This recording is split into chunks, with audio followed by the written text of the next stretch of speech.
Very pleased not to be joined here at Blogging the Boys by the one and only dashing, the debonair, Morgan State's finest.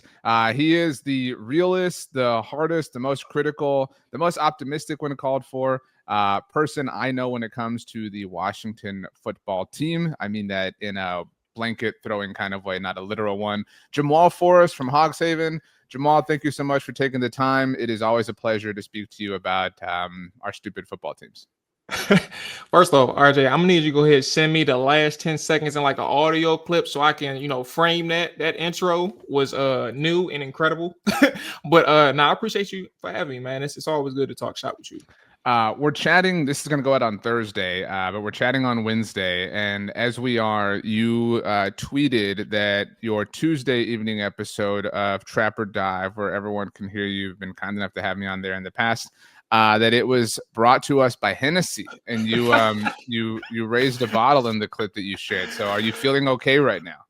I'm good, man. I think for those who are unaware, I don't know if I actually even shared it on the show, but yeah, it stung for a lot of reasons. Obviously, you don't want to lose the game. The Monday night game, just to be clear, yes, like not poking, but just to contextualize, right? Yeah, the Monday night game, like you don't want to lose it in the fashion in which they did. And like when I'm sitting here in the fourth quarter, not only did the Atlanta Falcons cover, a spread, I had Washington just on the money line. So right. I'm like, simple. I'm over here just counting my money.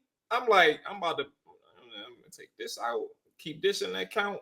I'm gonna see what I got going on. Yeah. And then all I hear is, oh, he fumbled. I knew, RJ, the way our defense was playing that night, I knew the game was over when they got the ball back. Like that's how sad it was, and that's where the bottle came from. Sometimes I just pour up a cup. I said, nope, we ain't doing no cup tonight.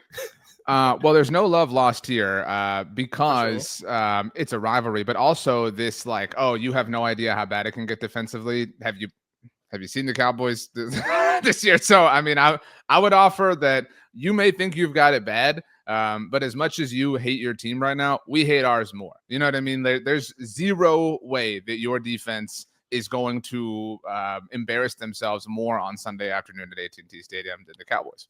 Well, do you want to have like a battle of the more terribles? Because I mean, I can go back to the coach that I don't name no more that was here before Dan. I can tell you what I seen is terrible, and that's when y'all had it good. Like y'all was decent then. Y'all had your boy Micah still. Y'all had your boy that's in Seattle. Y'all had some pieces going on. But to that point, and what you're saying, the frustrating thing with Washington is that first off, I understand where you're coming from. It's painful to know that like sometimes you can have a team just run forwards and you can't stop it, and you know what's coming, and for some reason the players just cannot execute, right? Like what the hell is going on? And like with Washington, you think that they took a off season so seriously from the turnaround from last year to this year with the cornerbacks and secondary overall, and even the front seven. And to know that like you're still one of the leading teams in explosive plays allowed, specifically in the passing game. And when you look at the tape, you see so many different coverage breakdowns, whether it's from communication or people just being greedy, right? Like when you see these different aspects of why the defense is failing, and even on the second level, we just talk about somebody who's just super slow in pass coverage and Bobby Wagner, right? Or Frankie Louisville, who's just always majority of the times, because last Monday night he could have had a pick. Majority of the times just in the wrong spot. Like these things are frustrating. And I know like you all are seeing the same thing on your side. And it's one of the reasons why I said it ain't no over that scares me for Sunday. Yeah. It could be 60. I don't care. I'm putting something down. It is as I'm making certain like here, 52 or something like that. It's moved if you saw it at 52. Our preferred sports betting partner at SB Nation is FanDuel, and I'm making sure it is the highest over under of the week at 54.5. Yep. The line, for anyone curious, is Washington laying 1.5 even on the road. This game is interesting to me beyond the obvious. By the way, respect you mentioning DeMarcus Lawrence. Everything is all about Micah when it comes to departures for the Cowboys, but nobody brings up DeMarcus Lawrence, and they're obviously still chasing that production obviously because they intended on keeping Micah before they let their money get mad. But that being said, this is the first time the Cowboys are facing Dan Quinn, the Commanders coach, with Dak Prescott under center. Dak did not play in either game last year, and so this is kind of this is the first chance I feel like to view whether or not you were right, in letting Dan Quinn walk if you're the Cowboys, right? Because you didn't. I mean, obviously the Cooper Rush game they won last year even, but that was a crazy sequence of events. And if Dak Prescott lights up Dan Quinn's defense, I know it's coming in a little bit tail tucked between its legs at this particular moment in time. I think that'll make some people feel better because right now, as bad as the Cowboys defense is, everybody is revisionist historying this and saying like, should have never let Dan Quinn go, should have had Dan Quinn get promoted to head coach. And even despite the offensive success that we're seeing under Brian Schottenheimer right now. So in the first 6 games of year 2 of Dan Quinn, your thoughts on him and whether or not any of this is his fault?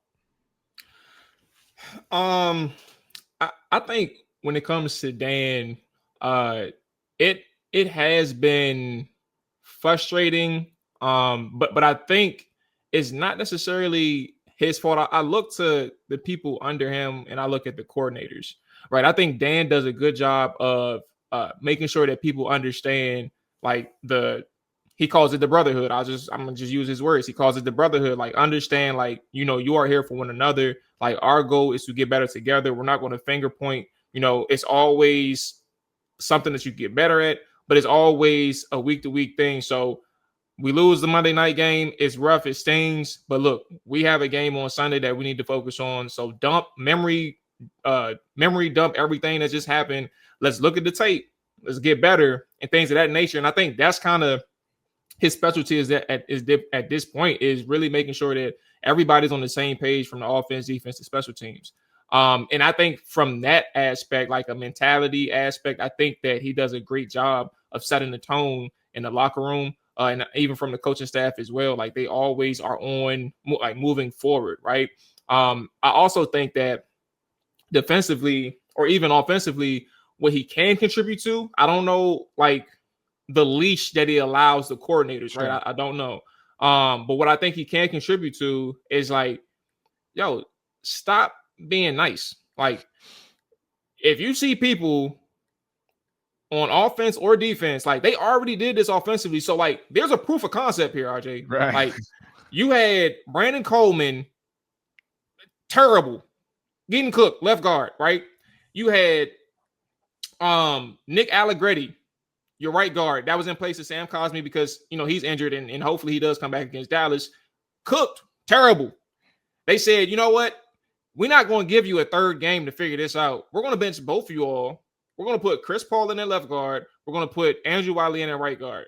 Up until the Chicago game, both of them had looked really good. Andrew Wiley had an iffy game against Chicago, but overall, it has been very quiet on the offensive line front, right? So there's a proof of concept there, RJ. And I wonder just how much of a leash Dan Quinn is allowing his coordinators to make changes, or if he feels like changes need to be made, start pressing them, pressing your coordinators or pressing the staff of, like, what do you suggest we do? Because if you don't think Quan Martin, our safety right now, our single high post safety, usually, if you don't think that he's doing a good enough job, like, who is the solution? What is the solution? If you don't have any other solutions, because Will Harris, who fractured his leg, I think, against the Green Bay Packers, like, he would have helped you. If you don't think you have no solutions, then maybe you just gotta deal with it, right? But if you think Bobby Wagner, who runs at a snail's pace in pass coverage, if you don't think that he can get the job done in certain situations, start mixing it up.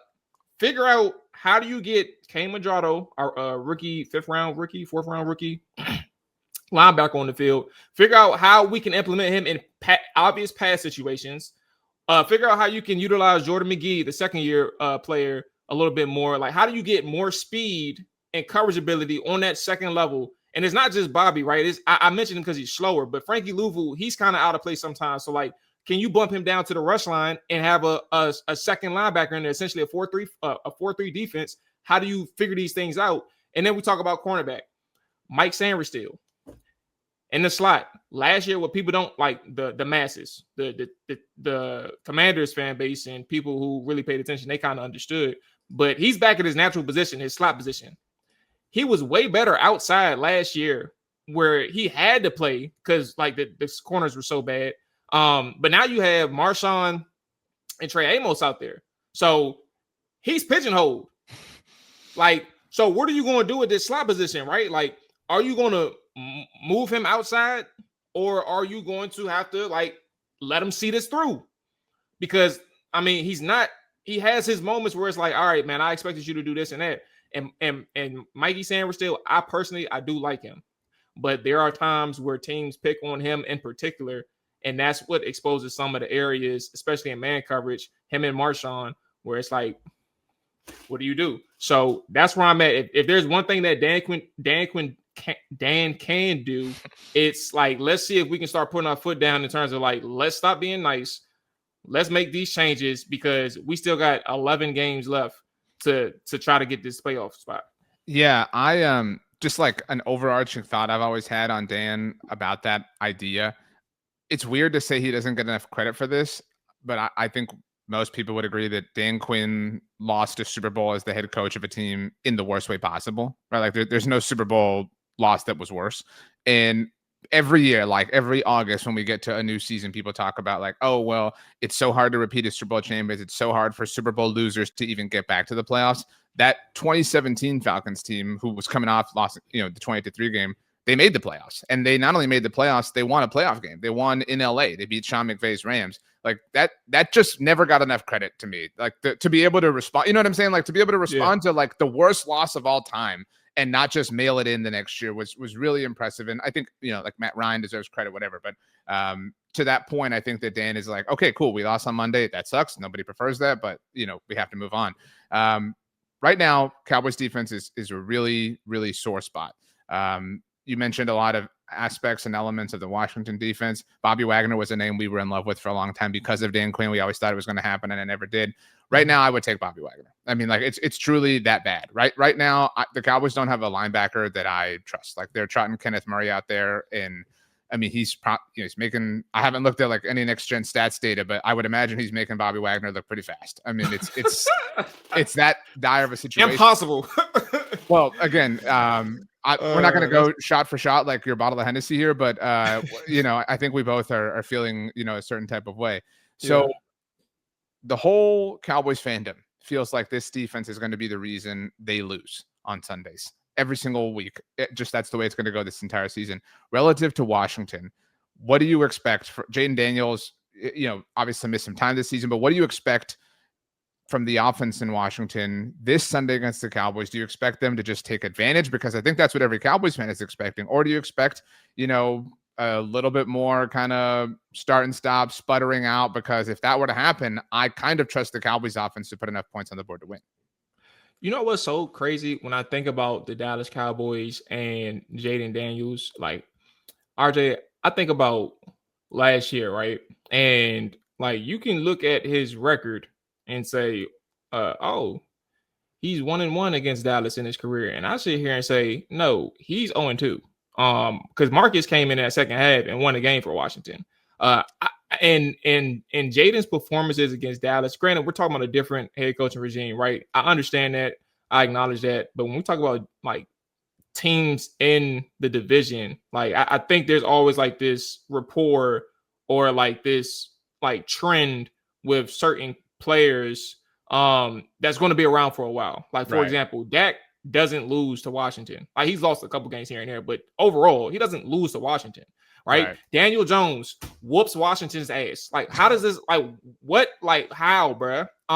And so you think about these things, right? And I'm not saying that is a trend that will develop for Jaden, but what I sit here and say is like the familiarity that Dallas players that's still there, that may have an idea of how Jaden played because they was there last year, as well as how Jaden performed against Dallas last year.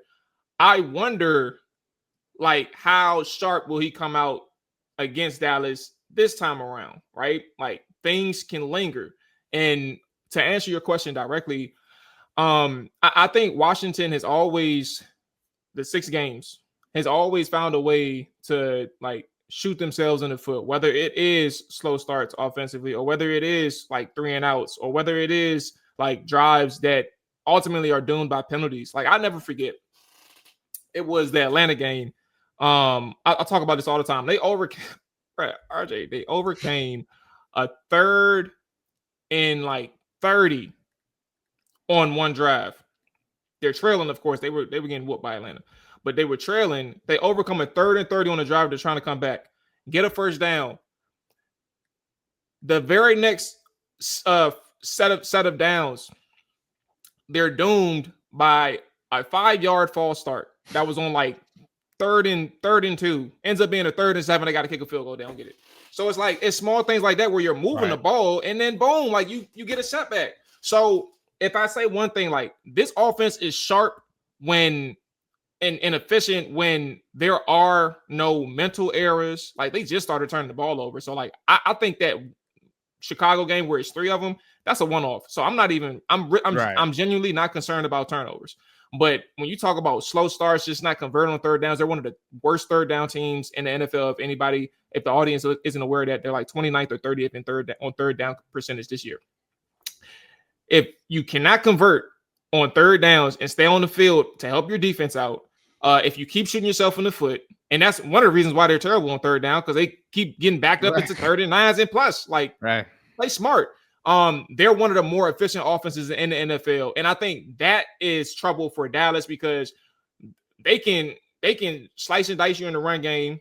Their power run game is incredible. The way that Cliff Kingsbury draws things up from a misdirection standpoint, it's going to kill defenses. And y'all like to play fast. Like traditionally speaking, y'all are fast playing defense. I would love to know your opinion on like the actual scheme or the approach that Dallas plays. But this is just one of those things where I look at this game and I say two things. If we minimize the penalties, and I don't think we're going to have a turnover or a couple of them, this is going to be a shootout. Mm-hmm. But if we found our way to get into these penalties things, y'all have a legitimate chance to hold us under 21. Let's just put it that way. That's hard to do, but y'all really have a legit chance if y'all can, if we find ourselves in these penalties, these penalty battle and mental error battle, it's going to be a problem for Washington. I don't think that any Cowboys fan agrees with that. I think every Cowboys fan thinks that Washington's going to put up. I mean, the Panthers just put up 30. All due respect to the Panthers, and the Panthers have Rico Dowdle, who was, I guess, pissed off or whatever. But like, they don't have the offensive firepower that Washington has, which is why people are kind of approaching this with some gloves on. You asked about the scheme for Dallas, and I don't know how we're chatting on Wednesday, like I said, so I don't know how far into everything you are, but Matt Eberflus has just been like, the poster for everything that's been happening here. And he has insisted on pure zone defense. That's all he's done. He's dialed in, I would say, a single digit number of blitzes through 6 games. I mean, it is. And some of that is, and I've said this before, like, again, we've just been talking in circles about Matt sucks, everything sucks, blah, blah. But like the man did have Micah Parsons, traded away from him, the week before the season began. Right. And so like that context is fair, but I mean, he's also just, dying on this zone defense hill, and they may not have the horses to do anything else. And that's not totally his fault, but I mean, his job is ultimately to come up with something more creative, or to at least not just continue to do that. Right. Like that's ultimately what this is. And so the horses he does have, like I mentioned, Kenneth Murray is someone he's like significantly depending on. So not only is he just like dying on the zone hill defense, but then he's like, well, the man I'm going to base everything around is Kenneth Murray. It's just a really, it's a tenuous, it's a really, really, this isn't like, it sounds like to me, Washington's defense is like the house that the little piggy built out of twigs, right? Like, it takes a couple of huffs and puffs to blow this thing down. This is the house of straw. You know what I'm saying? Like it just takes that big bad wolf to howl one time, and this whole thing has come tumbling down. So yeah, I would not, that my whole worry is Jaden Daniels. My whole worry is, I know we're talking right after Noah Brown was placed on IR. Yeah. I know Washington fans are like, oh, Noah Brown, Terry McLaurin, Debo's hurt, whatever. It doesn't matter. Like, just. I was going to say, like, because listening to how you breaking things down, I think for you all, this is a perfect week to switch tendencies, because there are, and at least take a chance. Now, granted, right? No, exactly. That's the whole thing. Like, just try it, Matt. Like, that's exactly how we feel, right? And I think, like, obviously, like, Jaden is really good against the blitz. Like, he's a smart processor. He's a quick thinker, but he also has a super fast release. So like there isn't any wasted movements when he makes a decision. But at the end of the day, when we're talking about the receiving core that Washington may trot out there if Terry isn't available, like it gives, and it's crazy. Like I'm over here trying to help you all out, but like it just gives Dallas a chance to challenge Washington's offense because we really are short on receivers, and that's honestly like from the inverse angle, like that's my concern. Like if Terry doesn't play, we're talking about receivers and Luke, who, you know, he's averaging a catch a game. He's had a couple splash plays lately, right? I think he's had 3 straight weeks with a touchdown. I'm taking all the overs on Prize Picks this week. All the overs on this week. Yeah. Him, Jalen Lane, our rookie receiver. He's had, I mean, on Monday night he had his splash play, but he's averaging a catch a game throughout the season too. So like you're talking about Chris Moore. I swear for Jesus. I didn't even know who Chris Moore was before this season started. And all people talked about in the offseason on watching side is watch out for Chris Moore this, Chris Moore that. I still don't like him. And he had a 6 catch game. Like you can't trust him in contested catch situations. And that's what Terry brought to the table. Now we're talking about Debo with a heel injury. And that's why I think it's important that they really need Terry back. And it's not to say he's going to be a savior. It's just a threat on the field. Yeah. Because if Debo, if his heel continues to act up, unless it was just a one-off and he was just super unproductive, but he is dealing with a heel injury. You know, Washington is in trouble from a perimeter standpoint. And that's why I say, like, that's my concern is you all can bring pressure. Does it work? I don't know, but I wouldn't hesitate to take that chance this week. I think you're more cunning than the Cowboys defensive staff. So that's why I'm worried. Even if Debo isn't at full health, he's one of these, like Santana Moss is like the archetype of it, but like Debo's a Cowboy killer. Like the 2 playoff losses to San Francisco, he's just been that dude. And so I'm also taking all the overs on Debo. Like there's just, I'm putting together a prize pick. It's going to be like one of those like 19 legs, you know, like Luke McCaffrey, Debo, Jaden. I mean, Zach Ertz. Oh yeah. Zach Ertz is 100% scoring a touchdown in this game. Now I think that we both probably feel this way. If you could have only won one game between Chicago and this one, it's this one. And for Dallas, I'm still pissed off that they lost to Carolina, but you know, I'd still rather win this one. Like that's just the reality of the NFL and tiebreakers and division and all that stuff. And the Cowboys seem to have prepared that way in that CeeDee Lamb and Kevontae Turpin, Tyler Booker. Again, we're chatting on Wednesday, but they all look at least possible to play in this game. And obviously it holds a lot of weight with it being a division game and a home division game for the Cowboys at that. So my question is, what are you the most afraid of when it comes to the Cowboys? This is my Coach Carter. Like, what is your deepest fear? You know, like what are you most afraid of when it comes to the Cowboys? It can be anything you want. It can be a player. It can be a connection, but you know, what's keeping you up at night this week? Dak Prescott. Like Dak Prescott is and it's because like you all are like easily one of the most potent offenses in the league so far to start the season.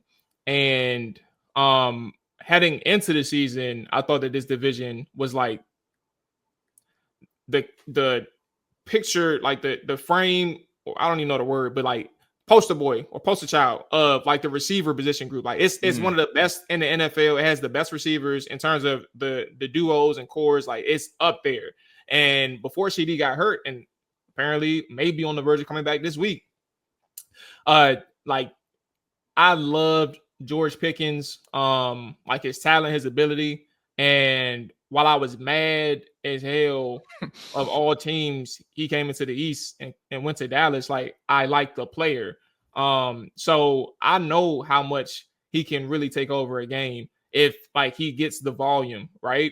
And like after the catch, he is elusive and like a gazelle in a sense in terms of how he moves. I think with Dak Prescott, like this budding chemistry that's growing between those two in CD's absence only makes the connection that when CD comes back, like that he'll have with both those receivers even more dangerous, because like the communication that goes on probably in between huddles, in between drives, like how they'll cook something up, like that's dangerous for, I mean, come on, we're talking about a secondary. These guys, bro, like, and we got Quan Martin and Jeremy Reeves who, like, for whatever reason, like, find their way to always be too shallow on vertical routes. And by God's grace, sometimes they get an underthrown ball and they can find a way to get back into play. So, like, Dak Prescott, although people in the NFL, NFC East, like they got those battles in terms of where they rank them, in terms of the top 10, top 12, top 15, however they rank them. Like Dak is a super sharp quarterback, and it doesn't matter who you all have at offensive line, at running back. You always had a damn receiver, and you always had a damn tight end. Like that's all Dak needs. He needs one of each. That's it. So Dak is the guy that I'm most afraid of. And honestly, bro, and I'll say it 1,000 times. We talking about probably like first 35 wins. I'll be surprised if any team finishes this game under 24 points. I agree with that. I also am happy that you're so afraid of the George Pickens CeeDee Lamb duo. It does feel it feels like 2001 at the movie theater in The Phantom Menace when Darth Maul like unveiled the double lightsaber, Darth Maul, if you will. It's very cool. Other side of the coin, because you've done a surprising amount of hating on Washington. I wasn't expecting that, but we are talking 2 days after the loss, 1 day after the Hennessy episode. But that being said, what are you most confident in? Like, what would you set your watch by? The Commanders are absolutely going to get that benefits them on Sunday against the Cowboys. That's actually interesting perspective that I never would have considered that. I know you're just saying hating, but like I would never thought that perspective. Like I feel like I'm more so paranoid because I totally get it. Yeah, I'm super paranoid because like I'm giving them grace and I'm allowing this patience, and it's like, all right, bro, like every single week we come out with the same story, and I can't sit here and sugarcoat how I'm feeling. Like I can talk about how good the run game is, but I can't talk about that after a loss. I can, and I have, right? But I can't talk about that after a loss. In Chicago game, you didn't look that good in the run game. It was Jaden that carried the run game.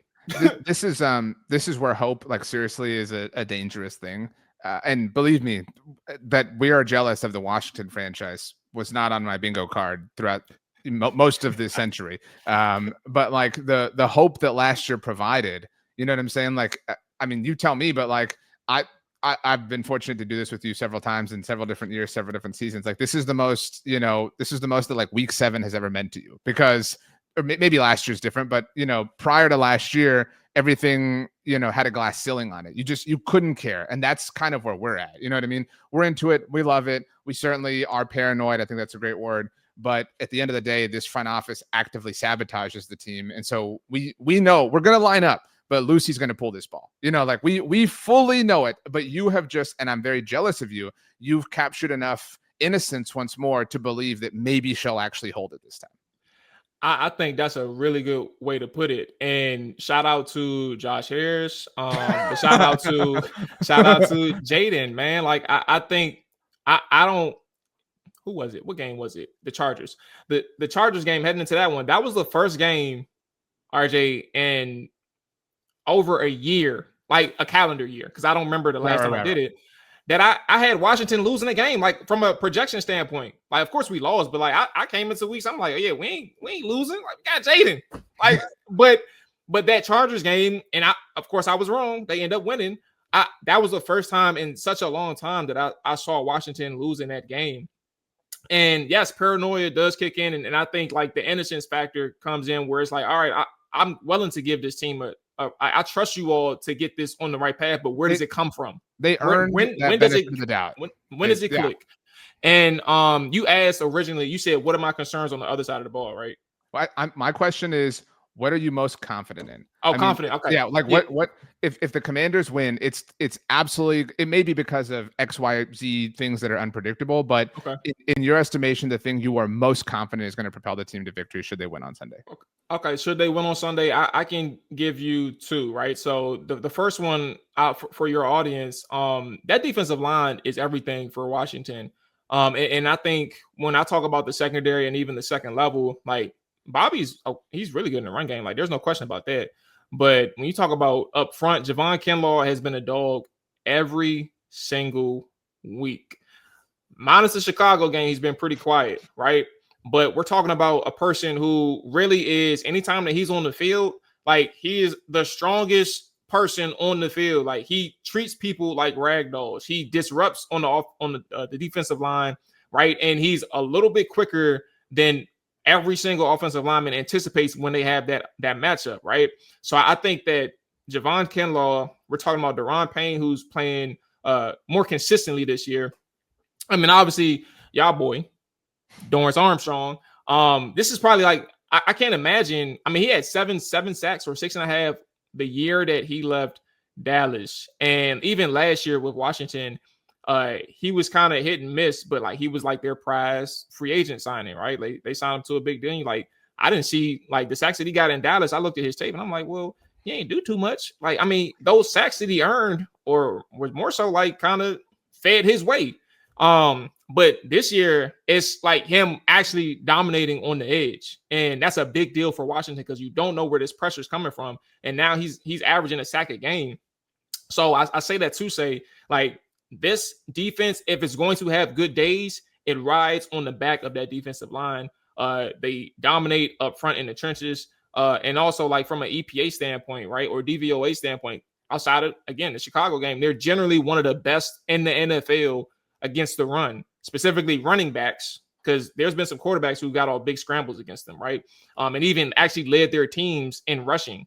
But like against running backs themselves, they have been one of the more dominant run defenses in the NFL. So that's something that I'm confident in if we were to win. And then offensively, Jaden. That's all I need. That's all you gotta say. Jaden, I mean the run game is definitely something obviously that I can speak on, right? Like the way they utilize Bill Krosky-Merritt and Chris Rodriguez when he's available, and McNichols, but like Jaden is the catalyst for everything offensively. And I feel like Cliff Kingsbury knows that, Dan Quinn knows that. Like they just put the ball in his hands and say, all right, make something happen, bro. Like that's literally how things are going right now. I think you summed it up. First of all, understanding the defensive line that might be what swings the game, because I think we expect both offenses to shine. But if the Washington defensive front can mitigate Dak, that obviously puts Cowboys defense in a further bind if Dallas has to punt or doesn't score on a certain possession, and all of a sudden it's 10-point game, 14-point game, and everybody's got to press and get more aggressive, and then risky, stupid things happen. But also Dorrance Armstrong, it's funny that you I don't know if you remember off the top of your head, he went to Kansas, and when they drafted him in the 4th round, it was like from Kansas. Like it was a very like it was very like it was like what like and so it's really cool to see his career develop the way it has. But yeah, I think you put it well in saying just Jaden. I mean, dude, like this is a defense that has made every quarterback other than Justin Fields look elite. Jalen Hurts didn't really have to throw the ball. He was able to scramble a lot. He gashed him in the season opener. So obviously Jaden's incredibly mobile, can have success that way. Russell Wilson lit this group up. Caleb Williams lit this group up. Bryce Young lit this group up. So yeah, I mean, I'm very, very, very afraid of Jaden Daniels when it comes to this week. As we close, I mean, it sounds like you're picking Washington. I like that Dallas is getting a point and a half at this point in time, but I'm certainly not confident. I mean, this Cowboys team is on the verge of like fully collapsing, and I do think a loss on Sunday could be the twist of the dagger that does it. Yeah.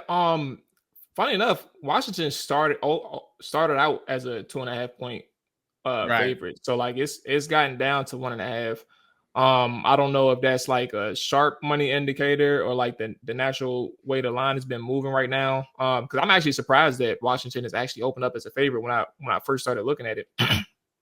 I do, and like this is like one of those games that's so 50 for me. I'm not gonna lie to you, RJ, and like y'all offense scares me for the same reason our offense scares y'all. Like I do not trust this defense. I have no reason to trust the defense, right? And I said Tuesday, somebody was winning 41 to 44. I ain't even give a team. I said somebody's winning 41 to 44. But I'll be a little bit more formal or direct in saying Washington wins it 38. Nah, F that. 40 to 37. 45, man. 40 to 37. It's going to be a long, stressful game for both sides. Well, as you say that, one of my lights went out here, so I thought my power went out. That was very crazy. So perhaps that's ominous. The Cowboys have played 2 games at home this season. They have scored 40 in both of them. They both ended on a field goal. The first one was them winning, and the second was them tying with the Green Bay Packers. So if that trend holds, somebody's scoring 40 points in this game. This is also, I've been tweeting this out and doing a bunch of stuff with this. This is the first afternoon game at home for the Cowboys this year. And if that hasn't clicked in your mind, that means the sun and the glare. This Yes. It's the first one of the year because the first home game was at noon in Dallas. Oh, that was a 1 o'clock. I didn't even know that. Yeah, it was a 1 o'clock game against the Giants. So it doesn't quite hit, obviously. And then the second one, the Packers game, was a night game. So I can't think of a time where they hosted Washington in this window and therefore had to deal with the sun against Washington specifically. So it was a Thanksgiving, maybe 2016. You're right. That's a good call. Yeah. No, they played also on Thanksgiving in 18 and then in 20. It's a popular Thanksgiving game. So yeah. Jamual Forrest, plug away everything, and then I got to fix my light and all this other crap, I guess. But what else you got going on? Trapper Dive, sponsored by Hennessy, I suppose. Well, sponsored by Underdog, but Hennessy gets the job done when we embarrass ourselves. Trapper Dive podcast on YouTube and all your audio listening platforms as well. You can find me on Twitter at Let Maul Tell It. RJ, man, always appreciate just talking shop with you, man, and talking. We gotta do the NFC East thing again sometime. I got time, I'm furloughed, by the way. So it's like it ain't like I'm doing anything. But yeah, I appreciate you joining me, letting you join you. I'll talk to BLG and rooting for you always. You're one of the good dudes out there. And I think back to when my son was born. He spent 2 months in the NICU because he was born premature. And I did a lot of podcasting in my car, like from the parking lot at the hospital. And y'all were one of the best days I had there. It was a lot of fun. That Cowboys team in 21 beat the crap out of Washington. So it was also really fun. Yeah. So, I'm sure it was. Last one. This is I was looking at Netflix last night and I was getting a little overwhelmed because there's a lot of stuff I want to watch. So add to that list. What's something you're watching right now, or you just finished, or you want to watch that we should check out? This is easy. Do you have Max? Yeah. Is it Max or HBO Max, or I don't know. They confuse me sometimes. But Task, if you aren't watching Task, you need to add that to your rotation right now. This is that new one with Mark Ruffalo. Yes, he does an excellent job too. Him and I forgot the dude's name, but the other co-star. Tom Pelfrey. That's his name. I don't think that's him. That's oh no, Fabian Frankel. Is that who you're talking about here? Damn, I don't know. Maybe it is Tom. I don't remember his name by heart. So the plot for anyone who's unaware, in the working class suburbs of Philadelphia, an FBI agent heads a task force to put an end to a string of violent robberies led by an unsuspected family man. Look at you. Oh, I didn't. Yeah, it is Tom. I'm sorry. I didn't know. I didn't for some reason. Yeah, okay. Tom Pelfrey. But yeah, well, Mark Ruffalo steals the show. So yes, he does. He does an excellent job. Task is incredible. Like the drama that builds up and the suspense that builds up from week to week, but also like knowing that worlds are going to collide eventually. It's incredible build up. The season finale. I know this comes out on Thursday, so the season finale is actually this upcoming Sunday. So you have plenty of opportunity just to binge and have fun. So do your thing. But Task on Max. This show is not sponsored by Max, but just if you're going to be there over the summer, my wife and I watched The Pit. Have you seen it in the Max options? Yeah. It's okay. Really it's really good. It was a little okay at certain times. It's about an emergency room in Pittsburgh, and the ER guy, Noah. I was going to say Noah White. Lord. I don't know if that's correct, but I think his name's Noah. But he's the ER leader, whatever. And the show takes place over the course of a day, 24 hours or 12 hours or something. And he was right too, Noah.